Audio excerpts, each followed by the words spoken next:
अध्यात्म के क्षेत्र में मानव का प्रवेश, अध्यात्म के क्षेत्र में मानव का आना है ना, एक बहुत बड़े पुण्य का उदय होता है। बहुत बड़े पुण्य का उदय जब होता है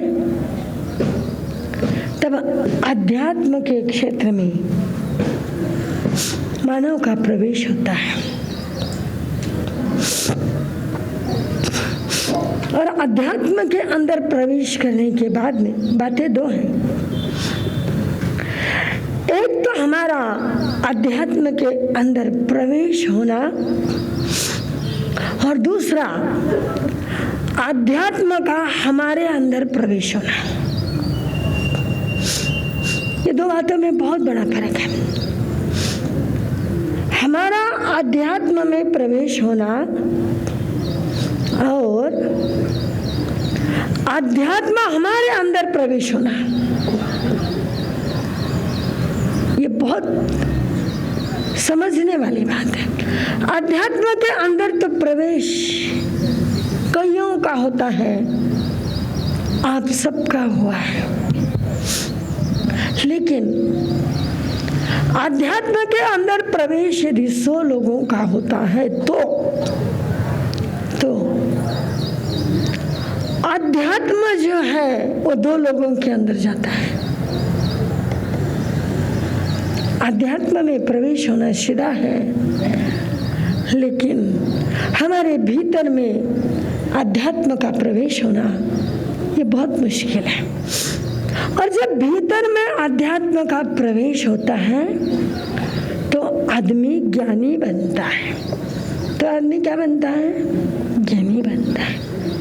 और अध्यात्म का प्रवेश होने के बाद में एक विशेष प्रकार की जागृति जब आती है तब व्यक्ति गुणी होता है। तब व्यक्ति क्या होता है? हम लोग क्या देख रहे हैं? हम लोग क्या देख रहे हैं? श्रावक के 21 गुण।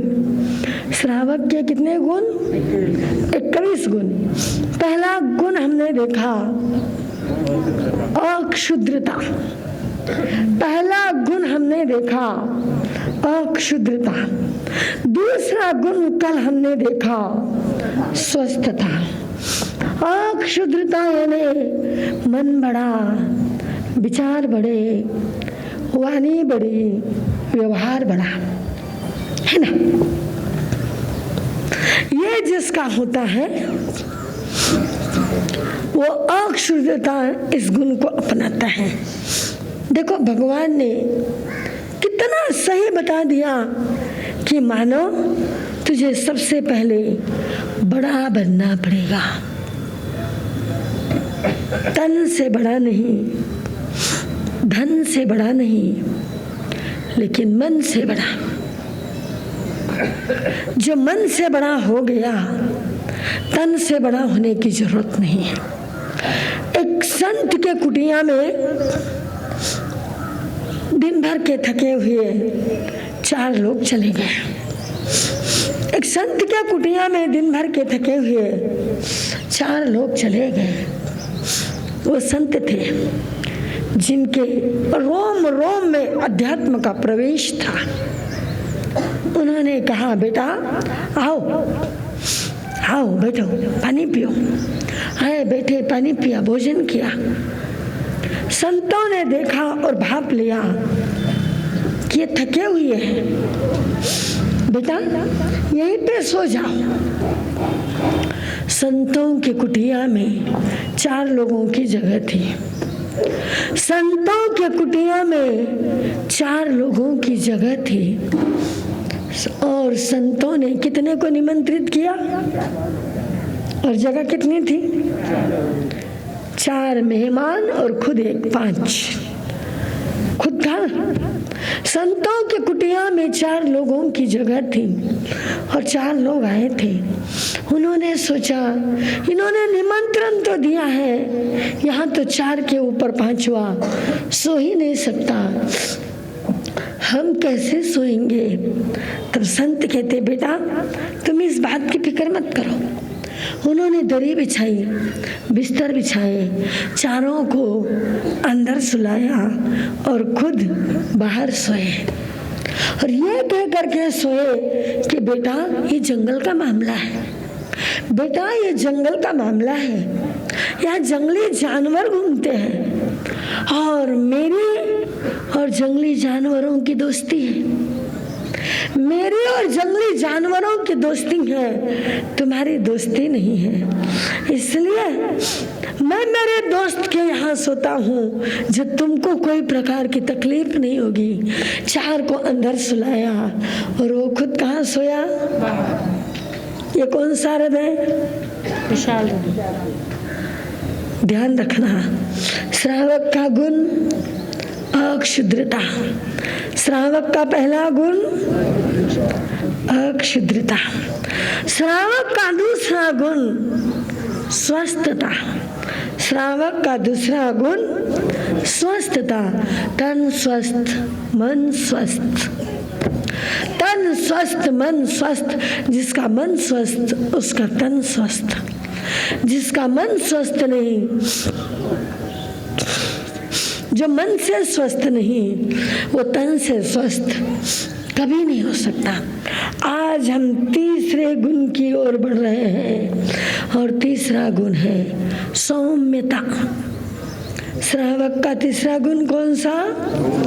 सौम्यता। क्या होना श्रावक? सौम्यता, सौम्य होना। सौम्यता सागर वर गंभीरा। एक शब्द आया है सागर और गंभीरा। क्या? चंद्रमा समान सौम्यता जामे सागर वर गंभीरा। अप्रमत्त भारंड परेनित सुरगिरि समसुचि धीरार अवधू निरपक्ष बिरला कोई। अवधू नाम के एक बहुत बड़े कवि होके गए हिंदू संस्कृति में। उन्होंने कहा है चंद्रमा समान सौम्यता जामे सागर वर गंभीरा। जिसमें चंद्रमा के समान सौम्यता हो और सागर के समान गंभीरता हो और भारंड पक्षी के समान अप्रमत्त हो, ऐसे पुरुष इस संसार में विरले होते हैं। बहुरत्ना वसुंधरा। इस वसुंधरा पे बहुत सारे रत्न हैं। इस वसुंधरा पर बहुत सारे रत्न हैं, लेकिन ढूंढने वालों की कमी है। पदे पदे च रत्नानि योजने रसकूपिका। पदे पदे च रत्नानि योजने रसकूपिका। भाग्यहीनान पश्यन्ति बहुरत्ना वसुंधरा। ध्यान रखना, पदे पदे च रत्नानि। इस धरती के ऊपर पैर पैर पर रत्न है। योजने रसकूपिका।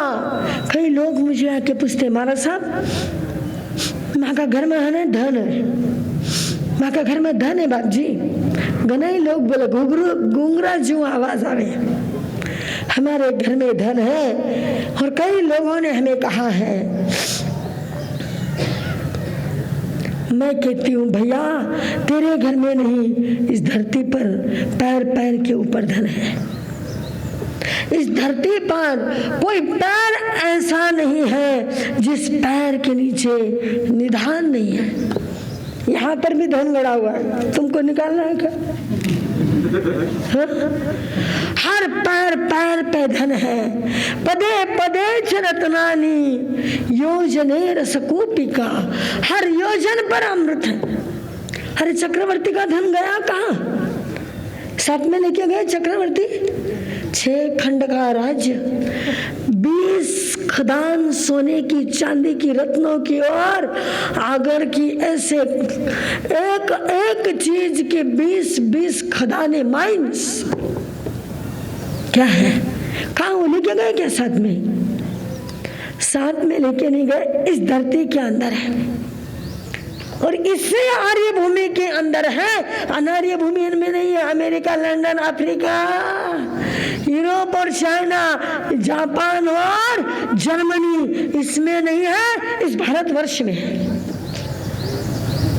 चक्रवर्ती की संपत्ति इस भारत देश के अंदर है। पदे, क्योंकि अनार्य देश में चक्रवर्ती का जन्म होता है।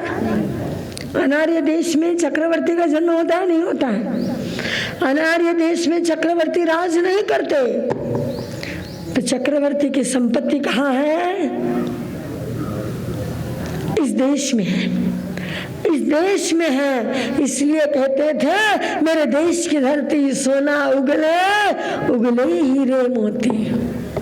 यहाँ रामचंद्र जी का धन है, यहाँ कृष्ण जी की द्वारका है, यहाँ रावण की लंका बाहर है।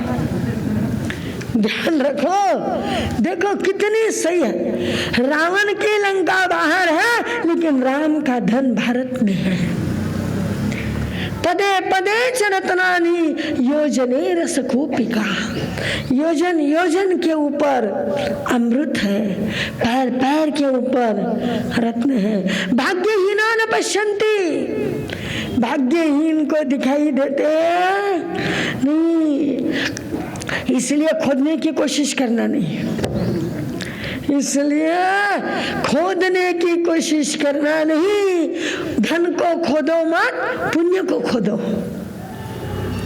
पुण्य को खोदोगे तुम्हारे तकदीर में होगा तो धन ऊपर आएगा, और तुम्हारे तकदीर में नहीं होगा तो खोदने से नीचे चला जाएगा। इसलिए भूल के भी कोई लाख तुम्हें कह देवे, कभी भूल के भी धरती का धन खोदने की कोशिश मत करना, क्योंकि पदे पदे च रत्नानि योजने रसकूपिका भाग्यहीना न पश्यन्ति बहुरत्ना वसुंधरा। ये बहुत सारे रत्नों से ये वसुंधरा भरी हुई है। वसु यानी लक्ष्मी, धरा यानी धारण करने वाली। ये लक्ष्मी को धारण करने वाली वसुंधरा है। यहाँ लक्ष्मी ही लक्ष्मी है, लेकिन भाग्यहीन को नहीं मिल सकती। तो श्रावक का गुण है सौम्यता। श्रावक का आज का गुण कौन सा है? कल हमने क्या देखा? स्वस्थता। स्वस्थ बनने के लिए क्या करना पड़ेगा? आहार शुद्धि। स्वस्थ बनने के लिए क्या करना पड़ेगा? काल को बखान भूले नहीं ना? बिल्कुल नहीं भूलोगा क्या? भूलोगे कैसे? कल का व्याख्यान सबके दिमाग में है ना? स्वस्थता। आज है सौम्यता। संसार में 4 प्रकार के लोग हैं। एक है गुणी, एक है अवगुणी, एक है ज्ञानी, एक है निरभिमानी, एक है गुणी। जो गुणवान है, गुणवान है, गुणी है। एक है अवगुणी। एक कौन है? अवगुणी, जिसमें अवगुणों का भंडार है, जिसमें अवगुणों का भंडार है। एक है ज्ञानी, एक है ज्ञानी और एक है निरभिमानी। एक है निरभिमानी। गुणी होना, जो गुणी होगा वही निरभिमानी होगा। गुणवान के सामने श्रावक के 21 गुण में से यदि 50% भी तुम्हारे अंदर आ गए तो मेरा यहाँ चातुर्मास करना सफल हो गया। तुमने 21 गुण को समझ लिया, तुमने 21 गुण को समझ लिया और 50% यानी कितने? 11। चलो थे ज्यादा में हो, 10 नहीं बोले, मैं यही सोच रही थी। तो 11 गुण आ गए तो भी तुम धन्य हो गए, और 21 गुण आ गए तो तुम निहाल हो गए। पूरे नहीं अपना सको तो अंश मात्र तो भी गुणी बनो। सर्वांश में गुणी नहीं बनो तो अंश में गुणी बनो, तो तुम भगवान के श्रावक बनने के योग्य रहोगे। नहीं तो कैसे रहोगे? सौम्यता श्रावक का गुण है। सौम्यता, कैसी सौम्यता? पानी की जैसी सौम्यता। आपको मालूम है, पानी को लोग कहते हैं महाराज साहब हम गर्म पानी नहीं पीते, गर्म पानी पियो तो पेट में गर्मी हुई। लोग कहते हैं गर्म पानी पिया तो पेट में क्या होती है? तुम्हारे भी मन में यही धारणा है ना? ये धारणा मत रखो। धारणा है तो आज सुन लो। पानी को उकालो, खूब उकालो, पानी को खूब उकलने दो, खा खा खा खा उकलने दो। यदि तुम्हारा हाथ भी लग जाए तो अंगुली के ऊपर फला नहीं, जख्म हो जाए, इतना उकालो। और इतना उबला हुआ कड़क कड़क पानी, इतना उबला हुआ कड़क कड़क पानी किसी जलते हुए अंगारे के ऊपर डाल दो। अंगारा बुझेगा या जलेगा? अंगारा बुझेगा या? मैं जो भी समझाऊं ना वो साइंटिफिक समझाते हो। मैं बहुत प्रैक्टिकल हूँ। मैंने मेरे गुरुजी जी को कई बार कहा, जो बोल लो ना, जिसको मैंने समझा लो ना, सही सही समझा। जो यह शास्त्र की बातें मेरे दिमाग में नहीं उतरने वाली है। तुम मुझे सही बताओ कि गर्म पानी पीने से लोग कहते हैं गर्मी होती है, मैं भी कहती हूँ गर्म पानी पिए कि गर्मी हुआ। तो मेरे गुरुजी जी मेरे से ज्यादा सवाए थे, मेरे से ज्यादा सवाए थे। उन्होंने मुझे कहा, जो उन्होंने कहा ना वही मैं आपको कह रही हूँ। उन्होंने मुझे कहा, प्रतिभा उकलता हुआ पानी यदि जलते हुए अग्नि के ऊपर डालो तो अग्नि बुझेगी या नहीं बुझेगी? ठंडा पानी जलते हुए अग्नि पर डालो और उकलता हुआ पानी दूसरी जगह पर जलते हुए अग्नि पर डालो। ठंडे पानी से जितनी अग्नि बुझेगी उतनी ही अग्नि उकलते हुए पानी से बुझेगी। इस बात को तो तुम मानते हो? पक्की बात ना? फिर गर्म पानी पीने से गर्मी कैसे होगी? गर्म पानी पीने से गर्मी कैसे होगी? ध्यान रखो, गर्म पानी पियो। आपको मेरे को लोग कहते महाराज साहब थे है ना बखान बाचो बाचो बाचो हम पाछा अपना जगह पर आ जाओ, रिप पर आओ। अरे भाई मेरा धर्म है तुमको त्याग के मार्ग पर लाना, तुमको जिनेश्वर भगवान के वचनों पर लाना। चाहे जो हो, गोली भले ही पेड़े में दूंगी या कैप्सूल में दूंगी, लेकिन दवाई तो वही होगी। कंपनी तो वही है, कहर बदल सकता है। ध्यान रखना। क्यों नहीं पीना गर्म पानी? क्यों नहीं पीना? क्या गर्मी होती है? पानी के समान सौम्यता होना। सौम्यता कैसी होना? पानी के समान। पानी क्या होता है? शीतल है। गर्म भी होगा, उकलता भी होगा तो भी वो छोड़ेगा। अग्नि पर डालो तो अग्नि को शांत ही करेगा। ठंडा ही होगा तो भी अग्नि को शांत करेगा। कड़क कड़क पानी को थोड़े दिन देर तक रखो, थोड़ी देर में वापस ठंडा हो जाएगा। कितना भी गर्म करो वापस ठंडा हो जाएगा। इसी तरह से और गरम किया, भाप बना, भाप बन करके ऊपर गया, ऊपर से ठंडा होके नीचे आया, नीचे आया, बर्फ बना तो भी ठंडा, भाप बना तो भी ठंडा, ऊपर से गिरा तो भी ठंडा, गरम किया तो भी ठंडा। तो हमारा स्वभाव कैसे होना? सौम्यता होना। शरीर में जिसके सौम्यता होगी, जीवन में उसके सौम्यता होगी। सौम्यता यानी क्या? सौम्यता यानी क्या? सौम्यता यानी सहजता। सहजता, कोई भी बात को सहज ले लो, चाहे जो हो, चाहे जो हो, उस बात को सहज ले लो। मैं बॉम्बे के अंदर गई, मैं घटना आपको बताती हूँ, सत्य घटना बता रही हूँ। मैं बॉम्बे में गई, विले पार्ले में थी। हम 150 साधु संत थे विले पार्ले में, गुजराती परंपरा के थे। श्रमण संघ का हमारा अपना ही एक ग्रुप था और एक दीक्षा थी। उस दीक्षा के अंदर एक बहन ने 21 लाख रुपए की बोली ली थी। 21 लाख रुपए की बोली ली थी और नाम डिक्लेयर नहीं किया था। उसने कहा नाम डिक्लेयर नहीं करना, ठीक है तो, और 21 लाख रुपए आपको कल पहुंच जाएंगे। थोड़ी देर हुई और वो बहन मेरे पास में, मुझे नहीं मालूम था किसने बोली। बहन कहती है महाराज साहब आपको मेरे घर चलना है। वो बॉम्बे था, वो विले पार्ले था। मैंने कहा बहन कितने मंजिल चलना पड़ेगा? बहन कहती है महाराज साहब मेरा मकान 10वें मंजिल पर है। मैंने कहा मेरी ताकत नहीं, मैं नहीं चढ़ सकती 10वें मंजिल पर। इतने में उस गुजराती समुदाय की दूसरी साध्वी थी, बड़ी साध्वी थी।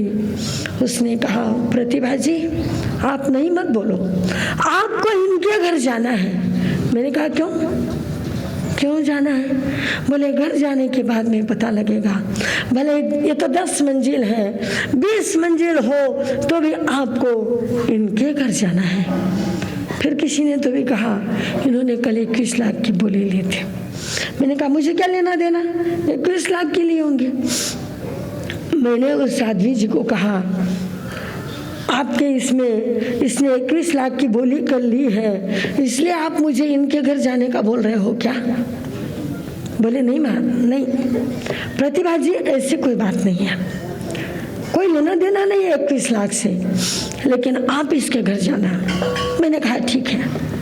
बड़ी साध्वी थी, दीक्षा लेने को 60 साल हुए थे और उसने कहा था मैं जाके आई हूँ आप जाना।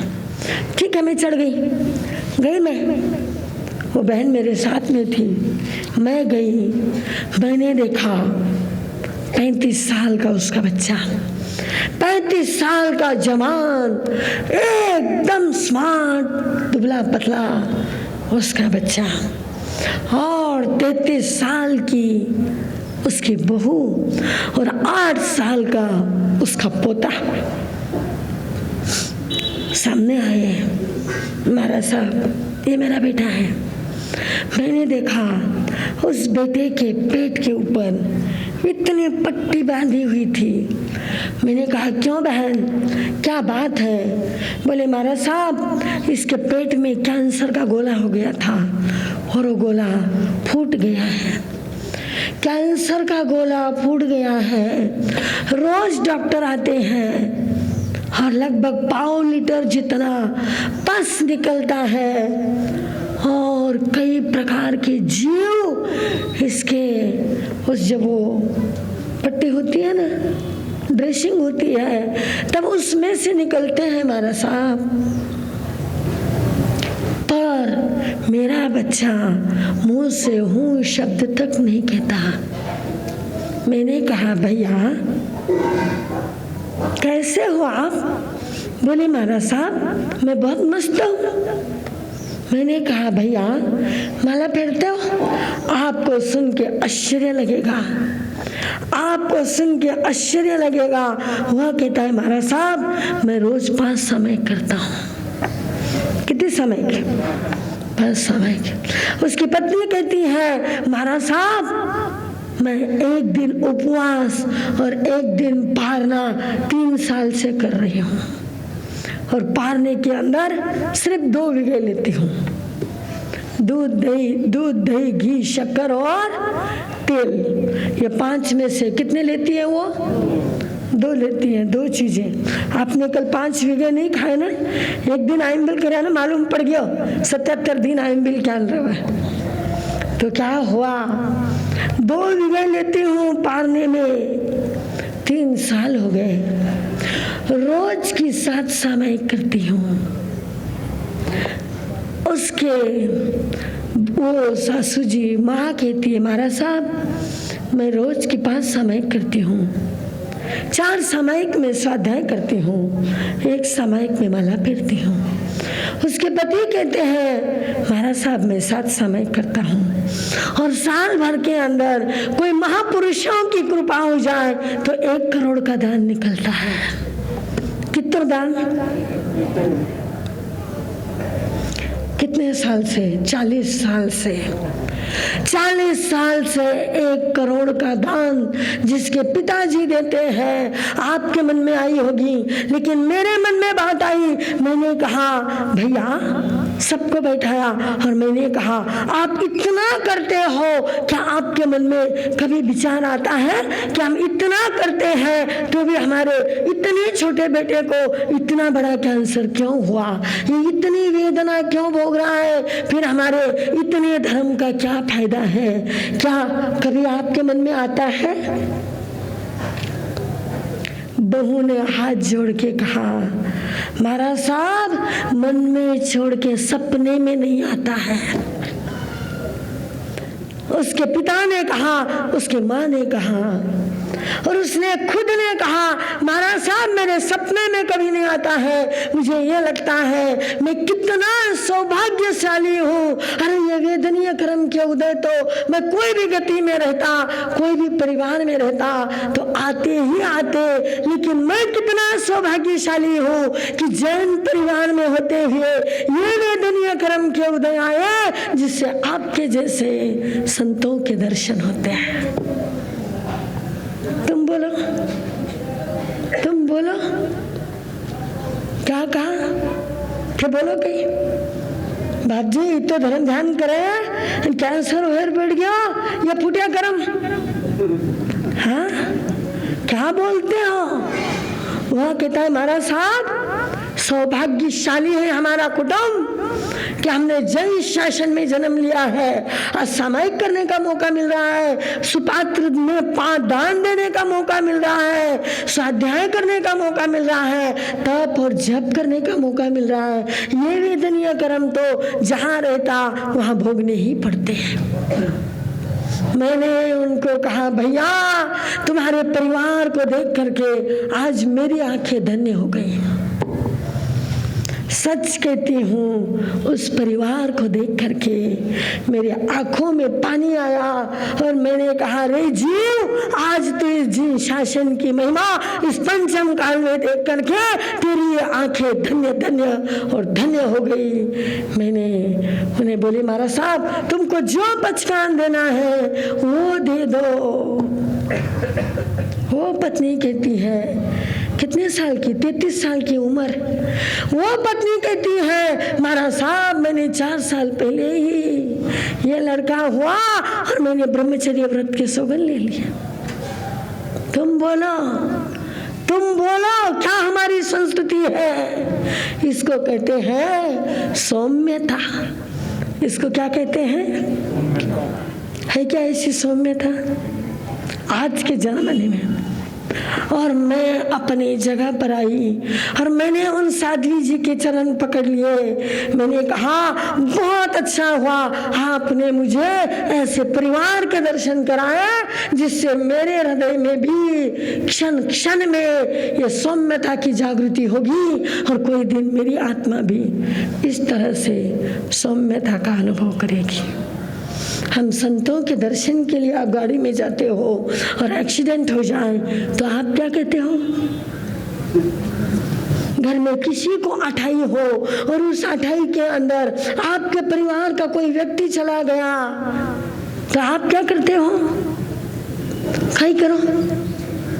मैं कई गांव में गई, एक गांव में मैं गई, वो बहन मुझे कहती है, महाराज साहब मैं अठाई नहीं करा।